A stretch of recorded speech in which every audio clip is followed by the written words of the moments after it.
I'm not going to start with any easy questions.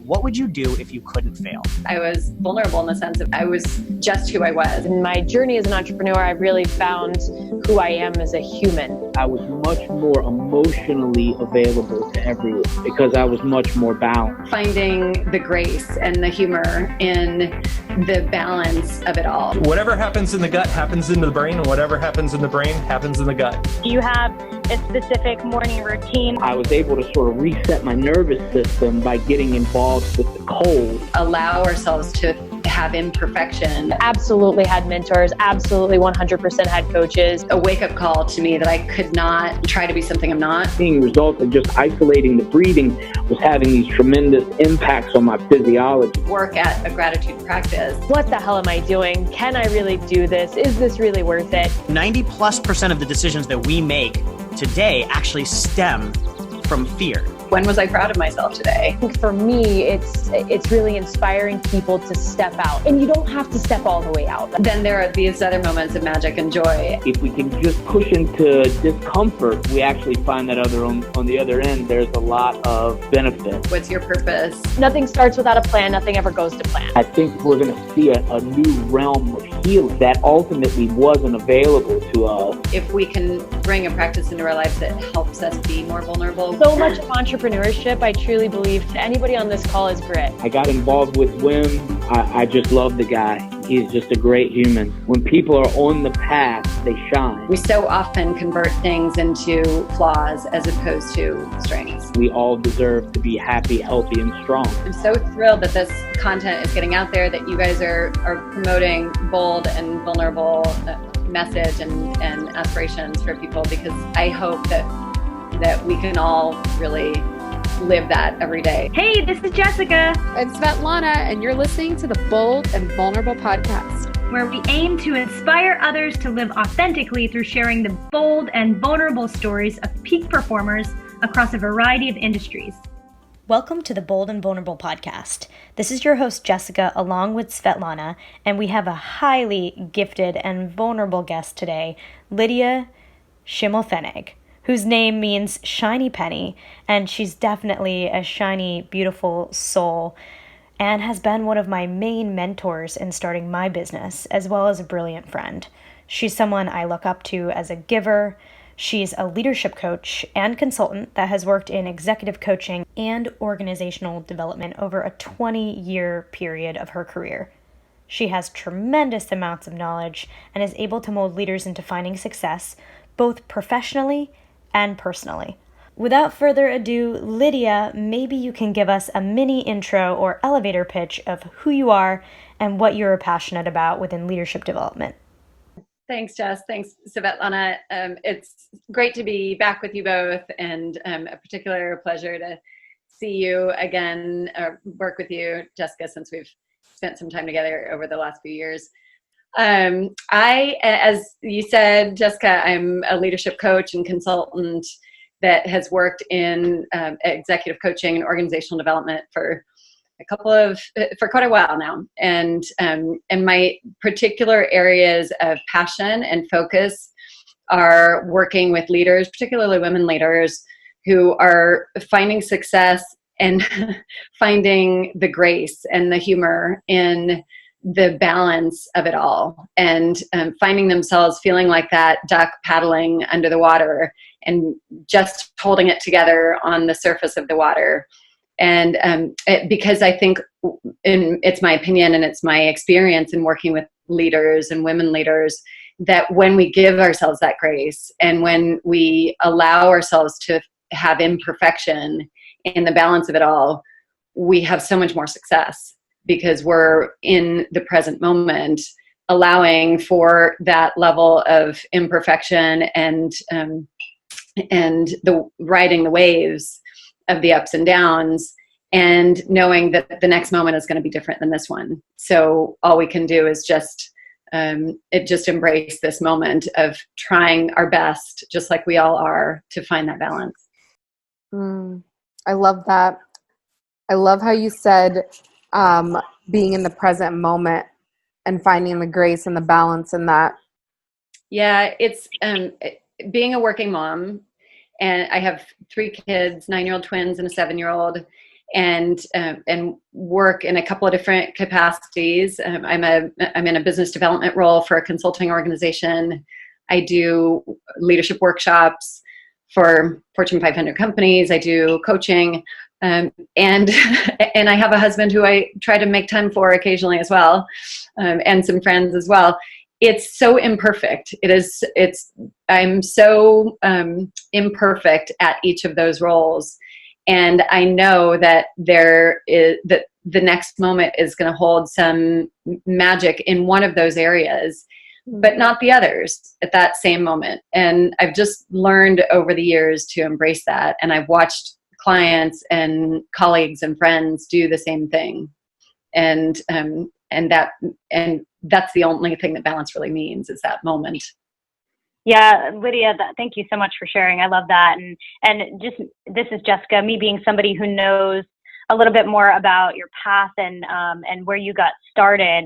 I think it really shows how much you care. But I think the listeners maybe would want to know a little bit about, and you don't have to go into full detail, but just kind of an overview of kind of where you came from, how you started, and why you're so passionate about helping, especially women, move up in their careers and in leadership. And then I'll pose a question for you as you kind of think about your story. What did you wish you had known when you started out? And I'll leave you with that. But I know that you've got a cool story to tell, and I think it resonates with a lot of women out there who maybe are trying to be something for somebody else, and then really finding yourself in that process. So I think your story can really help a lot of people. I'm remembering what you know about me, Jess, and I'm happy to share that. So I'll try to share a story, and along there I'll hopefully answer the question. Let's see. I spent some time after I graduated in the commercial real estate industry in Southern California. It's my family's industry. It's the industry that is predominant in a large part of Orange County, California, where I'm from. And it was a male-dominated industry, without a doubt. I was one of 3 women working in a 70-person office in Orange County, was supporting 100% commissioned sales force that was almost all male. And it was the business that was sort of laid out for me based on my family's experience.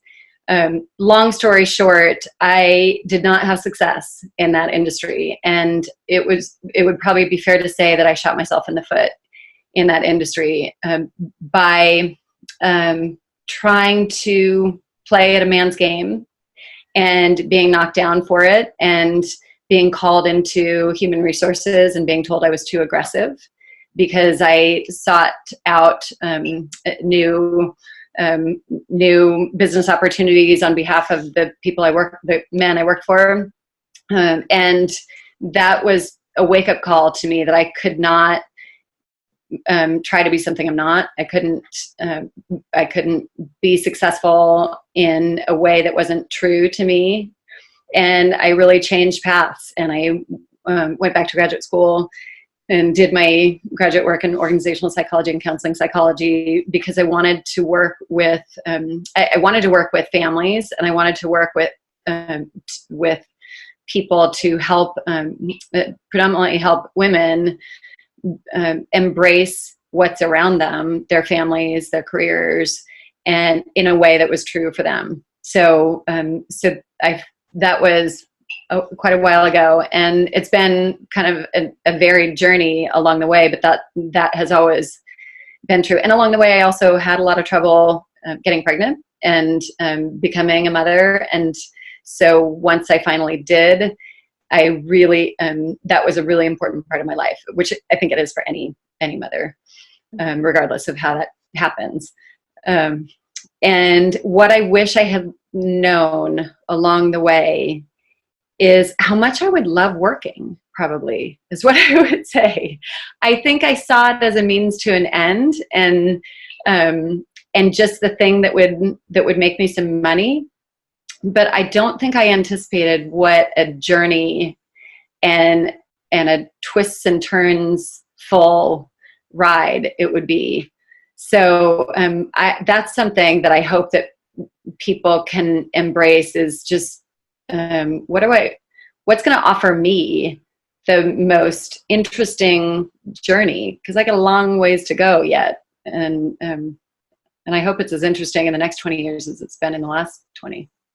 Yeah, no, that's awesome. And I think too, people sometimes, like you mentioned earlier, being in the present, people sometimes are trying to get to the next thing, and don't take the time to stop and look back and see how far you've come. It was interesting because people the past week on social media were posting their, top 9 pictures of 2018, trying to remember their 2018. And, I had been, sitting there writing out my goals the past month and a half, really, and just like beating myself up, being like, oh, your goals aren't ambitious enough. You're not thinking big enough. Like, what are you doing? And then I stopped and I was like, oh, people are posting their top 9. Like, that's fun. Maybe I'll take a break and I'll look back and see what I've done. And, it turns out, obviously, I knocked everything off of my 2018 goals, and then even more so. And I've just done so much. And I'm sitting there beating myself up about these goals and not choosing to just enjoy the journey of 2018 and just a year, right, of my life where it's like, holy crap, like you got to stop and really enjoy what you're in. So thank you for that. That's like a realization right there. And I would add only to, I'm glad you did that, Jessica. And I would add, I hope we can all laugh at ourselves too. Yeah. Yeah. That keeps me sane. It's interesting because we're talking about goals and reflecting. And just yesterday I had a call with my coach, and she had me, she was like, I want you to sit down and really reflect on the last year. And I was telling her how I did my reflections. I resisted a little bit. I did it on December 30th. I'm like, because it was, I was a little bit, thinking at the same thing as you, Jess, sort of like, oh, what have I done, And then I sat down and wrote it all out. And I'm like, wow, I did a lot. I'm like, wow. And it's like that I had to give myself that pat on the back, like I don't give myself enough credit as well. And we talked about, having those daily celebrations, right? Like starting a celebration journal. So that's something that I did yesterday. I was like, okay, I'm going to start celebrating every day, like just a few little things that I accomplished that day that felt really good. It could be like I went to the gym and I feel amazing, I love that. I love the idea, Svetlana, of a celebration journal, and because everybody is familiar with gratitude journals, and I think a lot of people probably listening are good with or work at a gratitude practice. A celebration practice is a really cool concept too. I mean, I think about the questions I ask my kids every night when I tuck them in. I ask them 3 questions every single night. When were you happy today? When were you sad or mad today? And when were you proud of yourself today?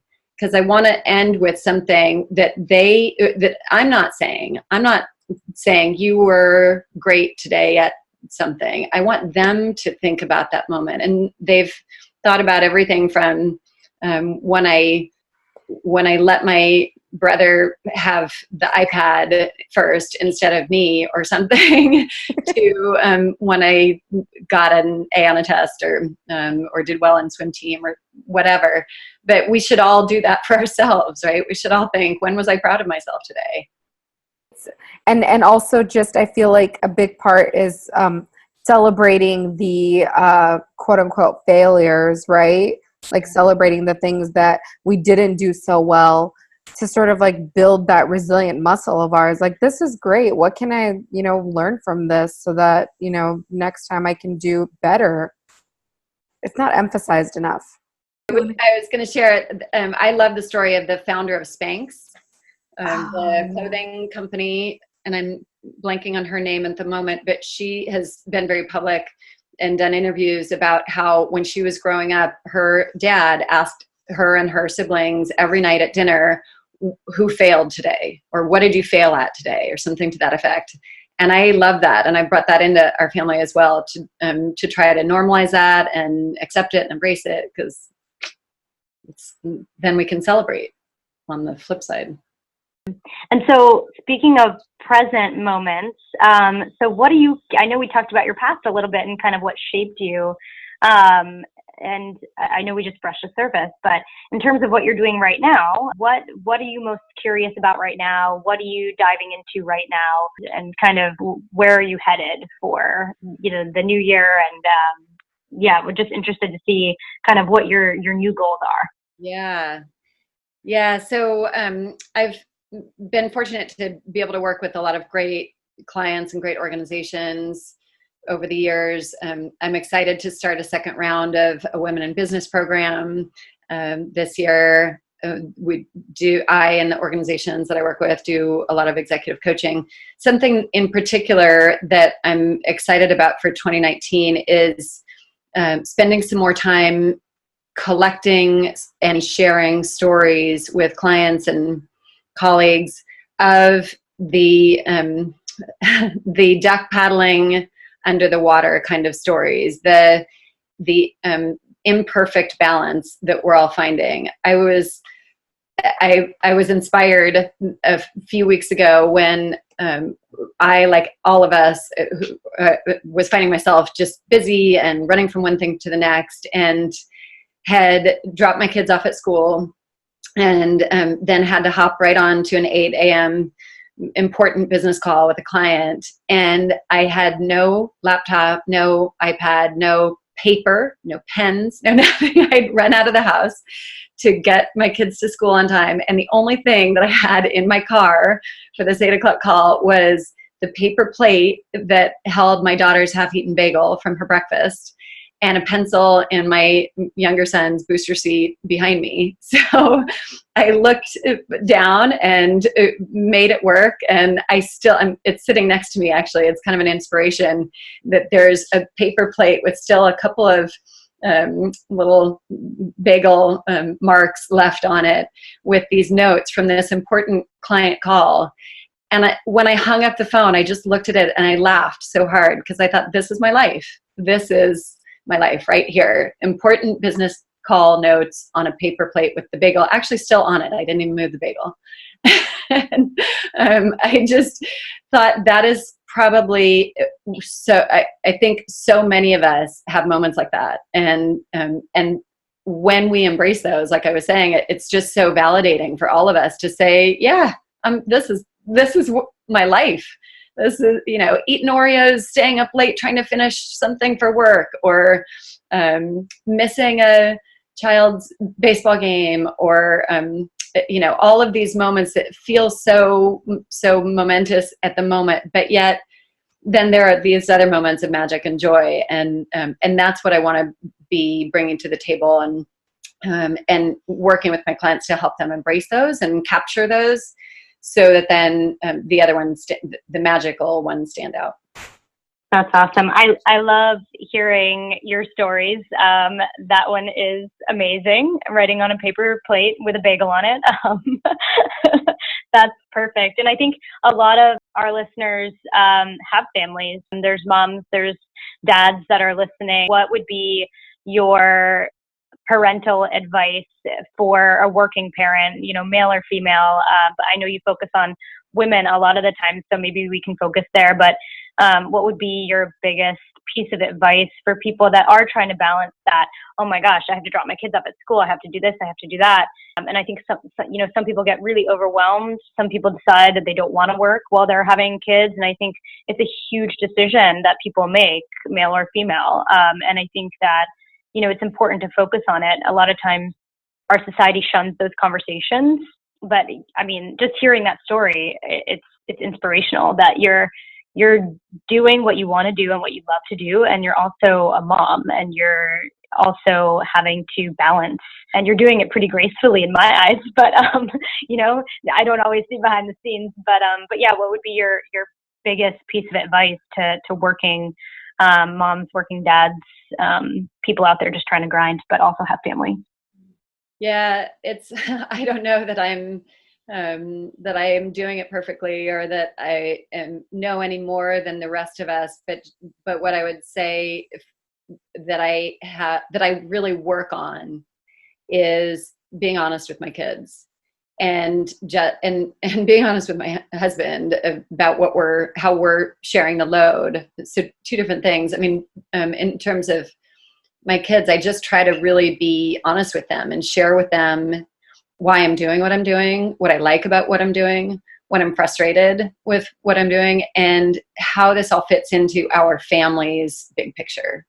And what we as a team, I talk about us as a team a lot with our family, and this is our team, and this is the role that I play on the team, and Daddy plays on the team, and you guys play on the team, and this is what makes it work. And I've shown them checks that I get, and to say this is the pay for what I'm doing. And so that starts to resonate. That's obviously has to be age appropriate. But I want them to understand that what it's like to work and to make sacrifices and to get rewards. Because I didn't see a lot of that as a kid. I was really fortunate to have a dad who worked hard and did well, and my mom stayed home, and work was just kind of a mystery, like how this lifestyle unfolded before us. And I want to give my kids more transparency into that, so that they see that there are highs and lows. And then at the same time, just really work as a team member with my husband, with my spouse, and to make sure that we're staying honest with each other about, is this working for us, how this arrangement is going. So I guess it's just the talking and the honesty.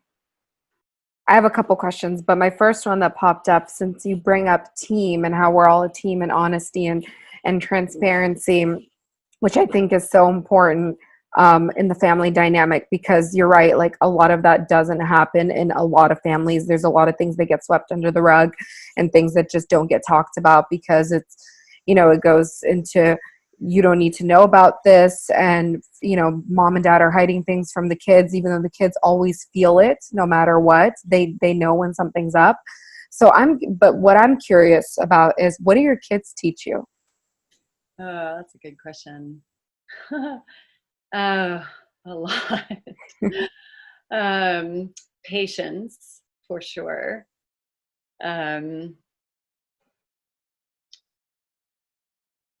To lighten up, for sure. That one. I mean, we joke a little bit. It's to the point of being kind of a joke. Probably 2 nights ago at dinner, we have a perfectly nice kitchen table, and we were eating at the kitchen table, and my husband, who's much more lighthearted than I am in the family, was showing them something on his phone or something, which, I'm kind of all about the rules, like family dinner has to be, no technology, and we're all going to sit around and talk. And my husband doesn't always, follow the rules. So he was showing them something, and all three gathered around, leaned on the table, and the table collapsed. Everything fell. And all four of them, my kids and my husband, all just burst out laughing. They found this the most hilarious thing. There's broken glass, there's food. And they were looking at me like, is mom going to laugh or is she not going to laugh? And I was so annoyed, but kind of had to just laugh because it was so ridiculous that everybody just broke the kitchen table, and we now have to buy a new kitchen table. But that was one of those moments where I thought, Lydia, just let it go. Just laugh and just appreciate the ridiculousness of the moment. So yeah, I definitely am being taught daily by my family to lighten up and to be patient, because not everybody is always on the same go program as I am, and that's okay. I got to learn that. One question about family. I love that story. I love that. Another question about family. You just mentioned, you grew up where your dad was working in the family business and working pretty hard, and then you mentioned that your mom was taking care of you and the family. Now, flash forward to your life, you and your husband. I know both of you guys. I know how hard you both work. why did you decide to go down that path instead of going down the same path that maybe your mom went down? Because this path that you went down, like, okay, I'm going to be a working mom, that's something that you really didn't know growing up. So what made you really choose? And was it necessity, or was it passion, or, did it just like kind of happen? Doesn't really need to be a reason, but I'm just curious as to why you went down that path. It was actually a very deliberate choice. And I have a huge amount of respect for my mom, and I'm close with her, and family members and good friends are work at home moms, non-working outside the house moms. And I have huge respect for them as well. And I was somewhat doing that when the kids were tiny, and was fortunate to have my own business and to be able to have it evolve from and ebb and flow. But my deliberate choice was because my mom was a stay-at-home mom. I'm one of four.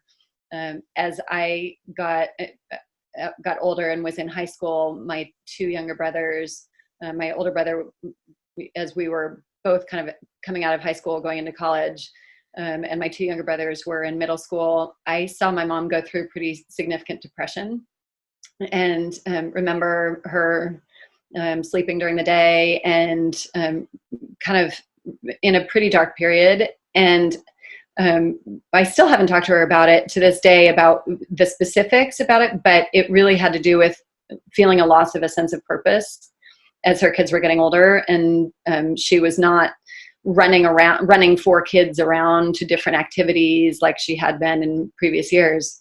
And I remember thinking, I want to do my own thing. I want to have my own thing.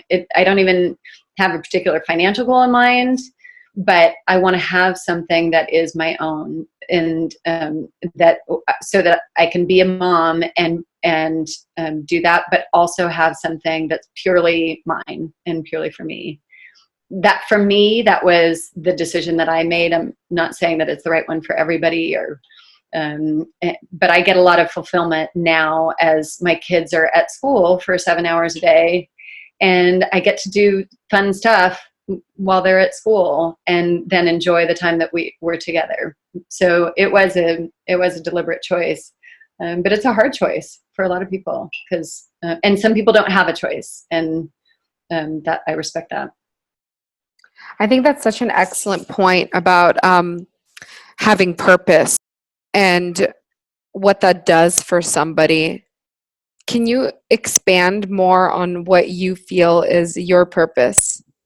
I've done a lot of writing and journaling, and I think Jessica knows that I ask this question: what is your highest and best use? What's your purpose?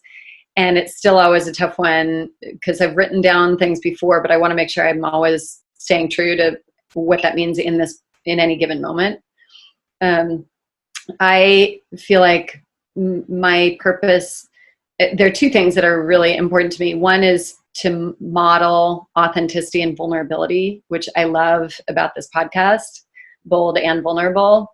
I love that word is out there, and that you guys are getting that word out there, because that's just so powerful and so needed in this world. And so I try to, I think part of my purpose is to model authenticity and vulnerability, and for my family, for my community, not because it makes me better, but just because I hope we're all doing that. I hope we're all being authentic and vulnerable, and I want to play my part in that. And I also feel a sense of purpose to bring people together. I just have always had this desire for everybody to get along, and for peace in the world, like pretty simple stuff. As much as my family we're all close and loving, there was a lot of fighting at times when I was growing up, and it just wrecked me to the core when there was fighting between siblings or parents and siblings or whatever. And I feel like in the work that I do with coaching of people who are either struggling with coworker challenges or family challenges, if I can help them shift their perspective to come closer to that person that they're struggling with, if I can help them gain a new aha to find a new level of connection with themselves and somebody else, then I'm happy at the end of the day. I love that. And I just can't help but think of, how we met. And, when you started coaching me, I mean, I think it was like 3.5 years ago now, maybe even 4 years ago now, which is crazy to think. But I just remember it started with things like what you were just talking about, like, okay, communication with coworkers, how are you doing, this and this and that. But it ended up being this journey. It wasn't about my professional relationships at all. It was about the relationship with myself. And I think that's one thing that you really dove into, and you do it so gracefully, because here I am thinking like, oh, I've got so many problems with this and that, but it was just how I was speaking to myself, and that's then how I was speaking to other people. And I mean, I don't even know the stats, but I think, we have like 60,000 or 70,000 thoughts a day, and 98% of them are negative, right? And it's all self-speak. And I think that, we really need to focus on that. And that's something that, just as a coach and as somebody in leadership development, you've really taught me that. So I can feel those words coming through. And just, to touch also on what you mentioned about having a fulfilled life, because it's an art, and you mentioned it was a very deliberate path for you because of what you saw and what you experienced. And fulfillment can mean different things to everyone. So not everyone's the same. Fulfillment is definitely different for every single person, but that was your fulfillment. And I think that as human beings, we need to just kind of give ourselves a little bit of grace there when, again, we're talking about self-speak, and when we're talking about, how we're communicating. It's so important to keep in mind that there's a bigger impact that we're making, and it's a ripple effect that's impacting not just us, but our families, friends, and then, it ripples out into the world. And I think that you're right. Like, that's how problems start. It's all about that communication. We can appreciate a particular part of ourselves that is a strength, and bring that to whoever is around us, our families, our friends, our coworkers, when we value that about ourselves. And whether, you're thinking about, like, I've done a lot of work with the Gallup Strengths Finder, or any perspective like that. It's we so often convert things into flaws as opposed to strengths, and sometimes they're the flip side of the same thing. And if we can value that, some particular strength, and just try each day to recognize what's one thing that I'm doing, that I do pretty consistently, that I do well, how can I bring more of that to the people around me? So one of the things that popped into my mind, since we're on the topic also of vulnerability, and how that's one of your, a purpose for you. It's something that's a driver. What's a moment in your life, like one moment that was, your boldest, where it took all your courage and all your strength? Like, it can be like a tiny thing, you know what I mean? Like, just showing up honest with your kids is very vulnerable to some people. I feel like, for me, the way that I grew up with my family, I think that it would be too difficult for them to be that vulnerable to that extent. The only times, honestly, where I've received that type of vulnerability from family members is when they were honestly intoxicated. It's that's when it's like some of the truth would come out, and it's like, all right, whatever. But what's a bold moment for you that was very vulnerable and changed, maybe changed the course of your life in some way? So a couple come to mind. One is when I met my husband, and I had moved to New York and was having so much fun. And that was a vulnerable moment to move to New York. I didn't know anybody and I just wanted to move to New York because it was New York. And I was just, it was one of those moments where I knew that my life was so good and I didn't want anything to change. I was single and dating and having fun. And it was like, I was having the time of my life. And then I met my husband and that was exactly how it was supposed to be, because I was vulnerable in the sense of I was just who I was. I wasn't trying to have anything different in my life. And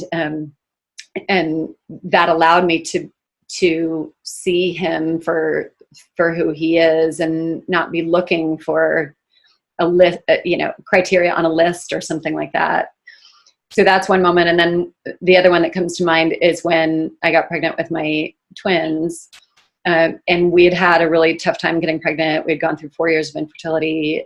We had gone through already 3 IVFs and just a lot. And we were going to go through one more time. I was at the point of wanting to adopt. I felt like I was at my wit's end, and my husband said, let's give it one more shot. And I was so done. I was so tired. I was so helpless of being able to make happen in my life what I wanted desperately, that I didn't have any energy to think one way or the other about what was going to happen. And I just said, okay, fine, we'll try it one more time. And that's when I got pregnant. And after 4 years of trying. So I think when we finally turn ourselves over to a bigger force and accept that present moment, that's when big things happen. I was just about to say, it's like almost like the more you want it, it's like you don't get it, but as soon as you just let go, it's like it all just happens when you're just flowing and everything is just sort of good, or you've, like what you said, you're exhausted and you're just like whatever. It's like all of a sudden it just appears and it's like, really? That's what it took, that's it. Like, it's so funny because that story that you talk about with your husband, it's like the same thing with my boyfriend. I remember when we first met, and we've been together for almost 15 years. We met, he was that, that dream guy for me, right? But I remember before that I was like just trying and like really wanting to be in a relationship, and I was really young, but young, and I mean like I'm not old now. There's no, I don't see age as a young or old thing, but I was 16, what did I know? But it was just funny because I just remember I had like, just was seeing different guys and nothing was really working. And then finally I remember this moment of like, I give up, whatever, I'm done. And then all of a sudden it's like he appears and I'm like, really? Like just when I like stop thinking about this is when it happens. And if we can, whatever practice we can bring into our lives to try to, and it's such a conundrum, but if we can bring a practice into our lives that helps us be more vulnerable, whether it's a religious or spiritual practice, or I get a lot of value from morning pages, which is comes from Julia Cameron's book, The Artist. I love that book. It's awesome. And those morning pages are just gold. Mm-hmm. The half hour extra early to wake up and just release everything is a practice that I feel like helps me, I suppose, be more vulnerable and authentic for the rest of that day, at least. So whatever practice it is that helps us do that is good stuff. So what is that morning routine? I know you mentioned those morning pages, which is amazing. And I think it's so helpful. I know a lot of people that have started that practice and it's literally changed their lives.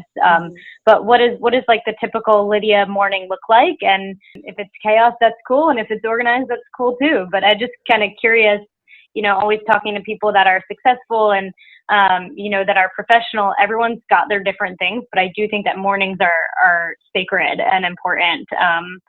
So I just wanted to kind of spend a day in the life of a Lydia morning. Yeah. First hour, I guess. They've definitely evolved. I'm the girl in years past who loved staying up late and just having that time alone to watch some trashy TV show, or, just have that quiet time with a glass of wine or whatever. I've totally converted, and I now really enjoy what I try to do, my routine of getting up 5:15, 5:30, doing morning pages for half an hour, it's just a brain dump. It's just writing for 3 pages and getting everything out without screening it. And there's a lot of amazing ahas that seem to always find their way into those pages. And then I use Headspace. I've taken myself out of thinking I can do everything myself. I do need help sometimes with apps and that kind of thing. I do a Headspace meditation. And then I have a Peloton bike that I'll jump on. Because again, trying to outsource and trying to accept your life as it is and not think that I can do everything. I can't get to the gym as easily being a working mom. So that's an investment that was worth making for me so that I can get that time in, and then get my kids ready for school. I also pay for them to have hot lunch at school every day because honestly, I don't want to make lunch every day. And so I've outsourced that. So it's a matter of just really trying to outsource. There's a cost, obviously, but looking at the pros and cons of what can be outsourced to have and create the life that makes sense and that will bring me joy and reward and all of that kind of thing. So it's some early time, and then it's some craziness, and then somewhere in there, I try to fit in a shower and look decent. A shower, yeah. I've actually heard a lot about those Peloton bikes. Do you enjoy the Peloton bike? I have to say, I'm a fan. Like I said, it's an investment, but it's about the cost of a gym membership on a monthly basis. And I just, for those of us who have such a crazy, hectic schedule, that it just makes sense. If you can't get to the gym and get the drive time in and make it to the class you want all the time, I'm a fan. And my husband uses it too, so double value. That's awesome. Double value. That's awesome. Yeah, I was just about to say, like, you're saving time, which is way more valuable. Right. So, Lydia, where can people reach you? Where can people find you if anyone wants to, look you up and see what you're all about? Where's the best way, or what's the best way for people to get in touch? Yeah, LinkedIn. I would love to connect with anybody who's listening and who might have some similar experiences, similar stories, and connections.